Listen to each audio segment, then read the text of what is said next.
My stepmom sold my childhood home without telling me, saying, "You don't even live here anymore." When I confronted her, she told my dad I was clinging to the past and making her feel unwelcome. I got a text from an unknown number. "Congrats on the sale. Closing is set for next Monday. Let us know if you need anything." I stared at my phone, confused. What sale? What closing? I didn't respond right away. I thought maybe it was a scam or a wrong number. But something about it felt real. I called my dad. No answer. I called again. Nothing. I called Cynthia, my stepmom. She picked up right away, her voice all fake and sugary. "Oh, I was just about to call you," she chirped. "The house sold last week. Isn't that exciting?" My stomach dropped. I gripped the phone tighter. "You sold the house?" I asked, my voice sharp. She laughed, like it was nothing. "Well, yeah.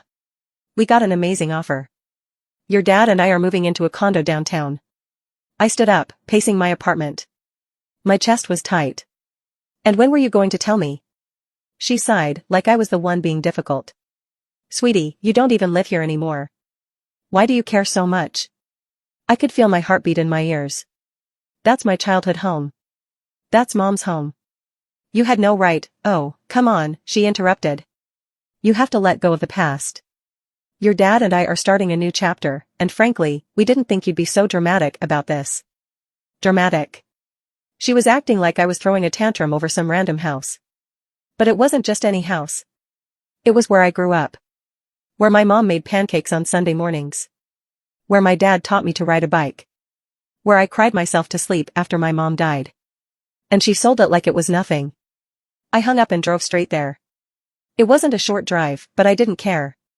I barely remember the trip, I was too busy trying to push down the rage bubbling in my chest. By the time I pulled into the driveway, there were cars parked out front. The real estate agent's sign was staked into the yard. I got out, my hands shaking, and walked inside. It was worse than I thought. The house was already half empty.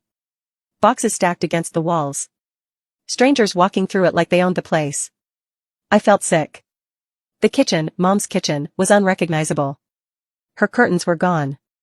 The little marks on the wall where we'd measured my height over the years? Painted over. I walked through the house in a daze, my breath coming short.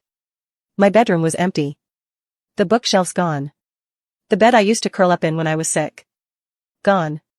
I finally found my dad in the living room, talking to the real estate agent. When he saw me, his face changed, guilt. He knew. "Why didn't you tell me?" I asked, my voice shaking. He looked at the floor. "Cynthia thought it would be easier this way." I laughed. I actually laughed. "Easier for who? For you? For her?" He didn't answer. Cynthia walked in, acting surprised to see me. "Oh. You didn't tell me you were coming, honey." I turned to her, my hands clenched at my sides. "How dare you sell this house without telling me?" She tilted her head, like I was being unreasonable. "Sweetheart, this isn't your home anymore. You haven't lived here in years." I wanted to scream. "That's not the point. This house has been in our family since before I was born. It's all I have left of Mom." Her face twisted into a fake pout. "I knew this would happen," she said, turning to my dad. "She's making this so difficult. She's clinging to the past and making me feel unwelcome in my own home." I stared at her in shock. She was playing the victim. Like I was the problem. And the worst part? My dad looked torn. Like he actually felt bad for her. I felt something in me snap. I turned on my heel and walked out. I wasn't going to fight her in front of an audience. But I wasn't done. Not even close. I drove away, but my hands were shaking so bad I had to pull over a few blocks down. Cynthia had won. She had taken my house, my memories, my mom's legacy, and my dad just let her. But I wasn't done. I wasn't the type to throw a tantrum and let it go. No, I was going to make her regret this. I didn't speak to my dad or Cynthia for weeks. Then, one night, Dad called. "Hey, kiddo," he said, his voice tired. "I know you're upset, but we should talk." I almost hung up, but something in his tone made me pause. "What is there to talk about?" I said flatly. He sighed. "Cynthia thinks you hate her." I let out a sharp laugh. "She sold my childhood home behind my back. What does she expect? She says you've been cold to her. I clenched my jaw. Are you okay with what she did? He hesitated. That was enough of an answer. I exhaled slowly. Fine. I'll talk to you. Just you. No, Cynthia. He agreed, and we met for coffee that weekend. When I saw him, I barely recognized him. He looked exhausted. He stirred his coffee absently, not even drinking it. I didn't want to sell the house, he admitted. But Cynthia said it was too big. Too much work. And the market was good, so. He trailed off. I bit my tongue. I could tell he wasn't happy about it, but he also wasn't going to fight her on it. Are you happy, Dad? I asked. He didn't answer right away. Finally, he muttered, I don't know. That was when I realized Cynthia was running the show. She had steamrolled him into selling our house. And judging by how miserable he looked, this wasn't the only thing she had steamrolled him into. I had to find out how deep this went. A few days later, I got a text from my cousin, Ava. Hey, weird question, did your dad and Cynthia move because they were in money trouble? I frowned at my screen. What? I called her immediately. Why would you think that? Because Cynthia told Aunt Rachel that your dad was struggling financially, she said. She said they had to sell the house because he was drowning in debt. I felt the air leave my lungs. That's a lie, I said through gritted teeth. Dad wasn't in debt. He had a great job. He had plenty of savings. Are you sure? Ava asked. Because Cynthia made it sound really bad. Like, they barely had enough for the condo. My blood ran cold. Cynthia had been lying to our family. Making it seem like my dad was broke. Like selling our home wasn't her decision, but a necessity. Why? Then it hit me. She was covering something up. I started digging. I went through everything I could, old family records, property reports, even my dad's past investments. And that's when I found it. A joint bank account with Cynthia's name on it. One my dad didn't even know existed. Tens of thousands of dollars had been moved around over the past few years. But the biggest red flag? A huge withdrawal. Right before the house was sold. Cynthia had taken money out. A lot of it. And she did it right before pushing my dad to sell the house. Something was seriously wrong. I needed more proof, so I went a step further. I hired a private investigator. I wasn't expecting much. Maybe she was just hoarding money for herself, setting up a secret exit plan. That would have been bad enough. But what he found? So much worse. Cynthia was cheating. She had been meeting up with a younger guy. Fancy restaurants, hotel stays, weekend trips with friends. All while draining my dad's money behind his back. I felt my stomach twist. Not only had she manipulated him into selling our home, but she was using him. He gave up everything for her, our house, our memories, while she was screwing around with someone else. I clenched my fists. This wasn't just about revenge anymore. This was about saving my dad before she bled him dry. And I knew exactly how to do it. I had proof. Cynthia was cheating. She was stealing. She had manipulated my dad into selling our home, all while setting herself up for a clean escape. But I wasn't about to let her walk away with everything. She had taken my home, ripped apart my family's history, and convinced my dad that it was all for the best. Now, it was my turn. But first, I needed more. I wanted to be absolutely sure before I dropped the bomb on my dad. So I kept digging. And then I found something that made my stomach flip. Cynthia didn't just have one hidden bank account. She had two. The first one, the one I had already found, was draining money from my dad. But the second? That one was even worse. Because it was in her boyfriend's name. She had been moving money to him. At first, I thought maybe he was blackmailing her. Or maybe she was just throwing cash at him to keep him around. But the amounts, they were too calculated. Too carefully planned out. And then, I found the property records. She wasn't just planning to run away. She was buying a house. Not with my dad. Not even in the same city. With her boyfriend. Now that I knew Cynthia was actively setting up her escape plan, I needed to move fast. So I started watching her every move. That's when I heard about the business trip. Cynthia told my dad she had to leave for a real estate convention in New York. Except, she didn't book a flight to New York. She booked a flight to Florida. Where her boyfriend was. I had everything. The bank records showing she was siphoning money. The photos of her and the guy together, kissing in public. The plane tickets proving she was lying about her trip. I could have gone straight to my dad. But something told me that Cynthia would find a way to weasel out of it. She was too good at playing innocent. So I set a trap. I called my dad the night before Cynthia's business trip. "Dad," I said carefully. "I know you trust Cynthia, but I need you to listen to me. Don't say anything. Just listen." He hesitated. "All right." I laid it out for him, the bank transfers, the cheating, the fake trip. At first, he didn't believe me. "She wouldn't," she did, I cut him off. "And I have proof."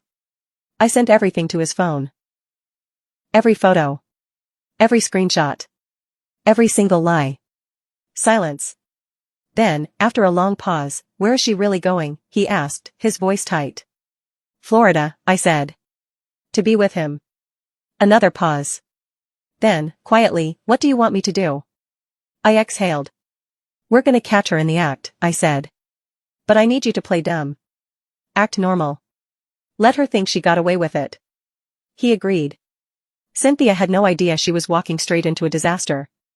The next morning, Cynthia left for the airport as planned.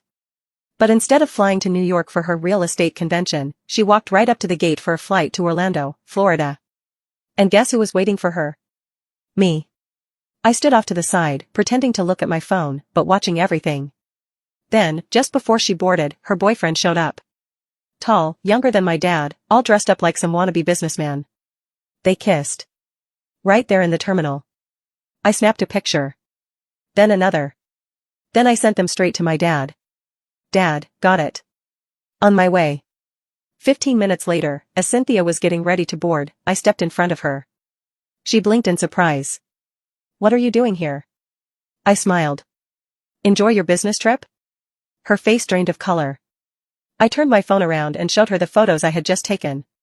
Her boyfriend. The kiss. Her eyes widened. She started, but before she could finish, my dad walked up behind her. Her entire body stiffened. She turned around slowly. Dear, what are you?" Dad held up his own phone. The screenshots. The bank records. The second secret account. Cynthia's lips parted, but no sound came out. Dad stared at her for a long moment. Then he said, voice low and calm, "Don't come home." Cynthia's face was frozen in shock. She stood there, mouth slightly open, as if waiting for my dad to take it back.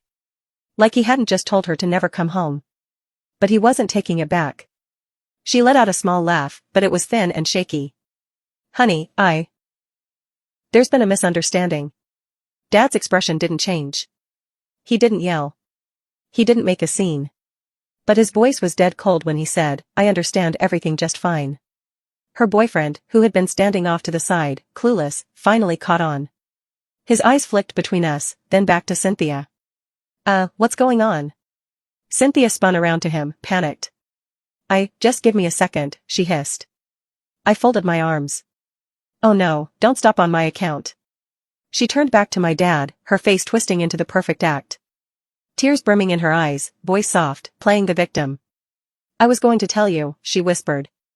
I didn't know how." Dad let out a short, bitter laugh. "Tell me what?" "That you've been stealing from me? That you've been sneaking off with him while I worked to give you a comfortable life?" I saw something flicker across her face, something ugly. She dropped the act in an instant. And then, she did the one thing that would make me hate her even more. She blamed me. "This is because of her, isn't it?" she snapped, pointing at me. "She's always had it out for me. She just wants to punish me for selling that stupid house." My dad's jaw clenched. That stupid house was my wife's home. His voice was dangerously low. "A home you sold behind my daughter's back." Cynthia scoffed. "It was our home, too. And what did you expect me to do? Live in a shrine to your dead wife?" Silence. A heavy, suffocating silence. Even her boyfriend winced. I saw the exact moment my dad gave up on her. His shoulders relaxed, like all the weight was finally lifting off them. When he spoke again, his voice wasn't angry. It was tired. "Take your trip," he said. "Stay with him. Because you have nowhere else to go." She flinched. "You don't mean that." "I do." His eyes burned into her. "We're done, Cynthia. She didn't board the flight. She tried to chase after us as we walked away, pleading, swearing that she could explain. Dad didn't even look back. By the time we got home, Cynthia's credit cards were cancelled. Her bank access? Revoked. She came back that night to find the locks changed. And the cherry on top? Since she had convinced my dad to put the new condo in her name alone, to protect their finances, she thought she had the upper hand. Except, she had paid for it using their shared funds. Which meant Dad's lawyer ripped it right out from under her. She lost everything. No husband. No condo. No secret money stash. And her boyfriend? He left her the second he realized she was broke. It took my dad a while to process everything. The betrayal. The years of manipulation. The fact that he had ignored so many red flags because he wanted to believe Cynthia loved him. One night, weeks later, we sat on his back porch. He took a deep breath, staring into the distance. I let her take too much, he admitted. I didn't say anything. Just let him sit with it.